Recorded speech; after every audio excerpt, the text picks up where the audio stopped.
Halo, halo, halo, balik lagi dengan Forest. Apa kabarnya teman-teman semua? Semoga yang nonton video ini selalu diberikan kesehatan, keselamatan, dan semua kebutuhannya bisa tercukupi ya. Oke, sip, mantap. Oke, dan ya masih ngevlog siang-siang hari. Kali ini mau menjawab lagi pertanyaan-pertanyaannya teman-teman yang sering ditanyakan juga ya.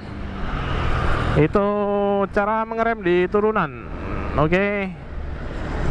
Jadi cara ngerem di turunan itu sebetulnya ya bisa banyak versi lah ya. Saya nggak mengklaim versi saya adalah yang paling benar. Tapi yang biasa saya lakukan aja ya.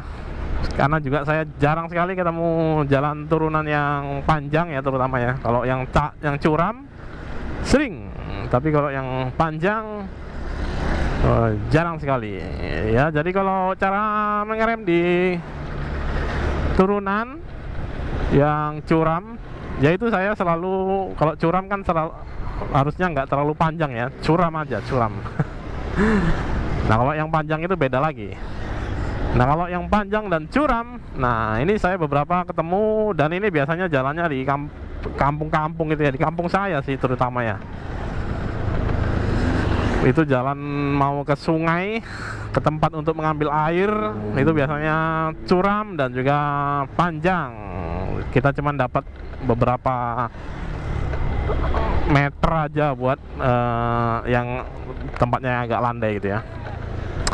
Oke, jadi yang pertama-tama itu bisa dilakukan adalah pengeremannya dengan menggunakan kedua rem ya. Disesuaikan aja, tenaganya disesuaikan, tapi selalu saran saya adalah menggunakan kedua rem. Kalau mengandalkan satu rem aja, rem belakang aja, kalau rem belakangnya seperti di Honda Beat ini masih tromol, pengeremannya nggak cukup pakem ya, nggak terlalu pakem. Bisa menurunkan kecepatan iya, tapi kalau menurunkan kecepatannya di turunan yang curam gitu, kayaknya sih harus tekan dalam-dalam ya, atau remnya ya mesti disetel sekencang mungkin. Yang mana ya bakalan cepat habis kampas remnya. Jadi kalau saran saya selalu pakai rem kedua-duanya ya. Mau pakai rem belakang lebih dominan ya nggak apa-apa, mau pakai rem depannya sedikit aja ya nggak apa-apa gitu. Terus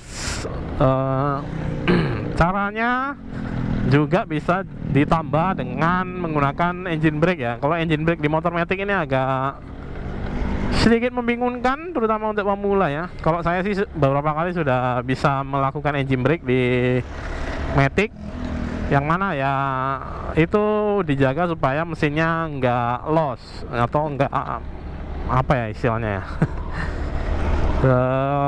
Nggak idle, nggak kayak mesinnya lagi mati gitu ya. Mesinnya hidup, cuman kalau kita di turunan, kalau kita biarkan aja gasnya, itu bakalan ngelos dia, ngelos terus. Ya itu engine brake-nya nggak ada, mesinnya dalam kondisi apa? Kondisi idle ya. Kalau di motor-motor yang kekinian kan, itu ada namanya, fiturnya namanya ISS, idle stop system. Jadi waktu idle, waktu mesinnya idle itu dia bakalan mesinnya stop, mesinnya berhenti. Ketika diputar lagi si gasnya, baru nanti mesinnya nyala lagi. Ya jadi seperti itu ya. Jadi ketika putaran mesinnya berhenti, itu engine brake-nya nggak jalan. Makanya ketika di turunan curam biasanya dilakukan juga pengereman dan juga ditambah dengan engine brake namanya. Engine brake itu seperti apa? Ya itu dia keadaan mesinnya itu putaran mesinnya rendah ya. Jadi kita ngegasnya cuman buka gas sedikit aja ya, kayak kita jalan biasa gini, kita buka sedikit aja jalannya. Buka sedikit, ketika mesinnya bunyi, gitu. Ah udah sedikit aja. Kalau ngelos itu mesinnya sama sekali nggak berbunyi ya. Jadi itu mesinnya benar-benar stop, idle, stop. Nah kalau engine brake itu harus putar sedikit supaya mesinnya juga bekerja, mesinnya berputar, baru kemudian dia bakalan engine brake. Sebetulnya engine brake ini lebih mudah di motor yang ada persenelingnya ya, mau motor gigi atau motor kopling. Itu biasanya kita tinggal nurunin giginya aja,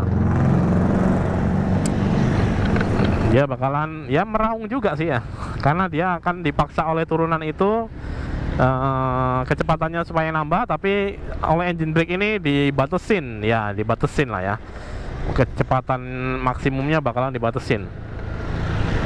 Makanya kalau naik motor manual atau motor gigi atau motor kopling itu, kita kalau di turunan itu bisa engine brake-nya itu bisa dilakukan dengan menurunkan giginya. Misalnya kita gigi 2 itu masih apa namanya ya, masih bablas ya, kita turunkan ke gigi 1. Gigi 1 biasanya dia meraung-raung gitu. Terus ya kalau di Matic itu agak tricky seperti yang saya bilang tadi. Kalau kita biasanya di turunan itu mesinnya kita biarin aja gitu, set, dia bakalan nggak ada bunyinya sama sekali. Itu berarti mesinnya nggak bekerja. Jadi harus kita putar sedikit gasnya, ceng, ketika mesinnya pada posisi stop, mati ya, pada posisi nggak bekerja, ketika kita putar sedikit itu bakalan terasa ngeng gitu. Nah, kayak dia lagi ngerem. Nah, itu ketika sudah sampai segitu kita tahan aja, nggak usah ditambahin dan nggak usah dilosin juga gitu ya, kita tambah aja supaya mesinnya tetap bekerja. Nah, itu dia namanya akan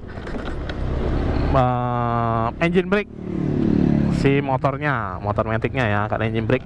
Nantilah lain kali kalau saya ketemu jalan turunan itu saya akan bikinkan sendiri khusus untuk engine brake. Nah, kalau yang kali ini saya menjawab pertanyaannya aja untuk cara pengereman di turunan ya. Jadi kalau di turunan itu saya selalu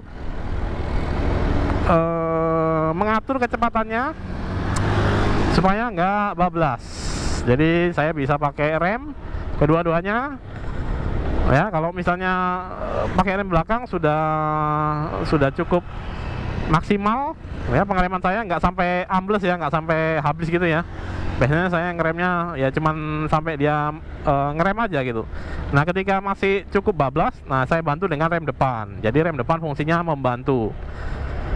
Yang utamanya rem belakang ya kalau di turunan ya. Kalau kita lebih banyak kasih tenaga di rem depan, biasanya slip bannya, ban depannya slip. Nah, sama kalau di tanjakan gitu juga, kita lebih utamanya pakai rem depan, tenaganya yang lebih banyak ya. Jadi rem belakangnya membantu aja, rem depan supaya dia nggak mundur. Jadi waktu nanjak kita mau ngerem, nah itu pakai rem depan supaya dia nggak mundur. Karena rem belakang itu ya seperti saya bilang tadi, kalau masih motor Matic Honda Beat ini masih tromol remnya, dia nggak terlalu pakem untuk pengereman, jadi dibantu. Jadi menggunakan kedua rem itu nggak ada salah-salahnya ya. Kalau mau berteori sendiri misalnya, ya udahlah pakai rem belakang aja, atau ya udahlah pakai rem depan aja, ya silakan dicoba. Nah, silakan dicoba ya, karena soalnya saya sudah berdasarkan pengalaman, bukan katanya ya, bukan katanya bang ini, katanya om ini, katanya si ini, si anu, enggak ya. Saya udah 2 kali fokus pengereman, yang satu di fokus pengereman rem belakang aja, rem depannya saya sama sekali nggak sentuh. Jadi saya ngegasnya full gini ya, tangannya nggak sama sekali di rem itu, nggak. Terus saya juga pernah melakukan rem, karena saya udah pengalaman rem belakang aja itu nggak, motornya nggak mau berhenti, istilahnya seperti itu ya, bablas, masih bablas. Jadi saya pakai rem depan aja, dan itu slip, biasanya slip, kejadiannya slip. Kalau bannya slip, nah itu jatuh biasanya. Oke, jadi kalau fokus lagi kembali ke awal, di turunan itu pakai rem belakang, dominan rem belakang, dibantu oleh rem depan, dibantu lagi dengan engine brake yang tadi sudah saya jelaskan. Jadi ya itu tadi, kalau semakin turunannya semakin curam ya, penggunaan remnya ya bakalan semakin intens. Dan kalau di motor Matic ya kelemahannya itu ya, dia nggak bisa terlalu sering untuk melakukan pengereman ketika di turunan yang cukup panjang. Jadi ketika beberapa menit atau beberapa kilometer misalnya, itu biasanya menurut pengalaman senior saya. Nah ini kalau yang ini saya menurut pengalaman ya, ini berarti mengutip pernyataan dari senior yang biasanya touring yang jarak jauh, yang bugantam melewatin jalan-jalan yang nggak umum. Nah itu biasanya dia kalau di turunan yang panjang dia biasanya ya 10 menit sekali atau 15 menit sekali. Kalau memang masih jalannya masih turunan juga, ya dia berhenti dulu mendinginkan si remnya. Jadi mendinginkan si remnya. Jangan jangan disiram air ya, mendinginkannya. Jadi dia didinginkan aja supaya dia nggak ngeblong remnya di turunan terutama. Oke. Jadi untuk menjawab pertanyaan soal pengereman di turunan curam, turunan panjang, itu tadi saya sudah jelaskan. Gunakan rem belakang, dominan rem belakang tapi dibantu dengan rem depan.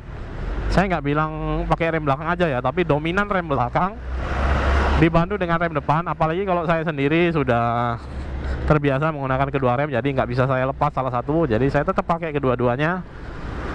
Dominan rem belakang dibantu dengan rem depan, dibantu lagi dengan engine brake.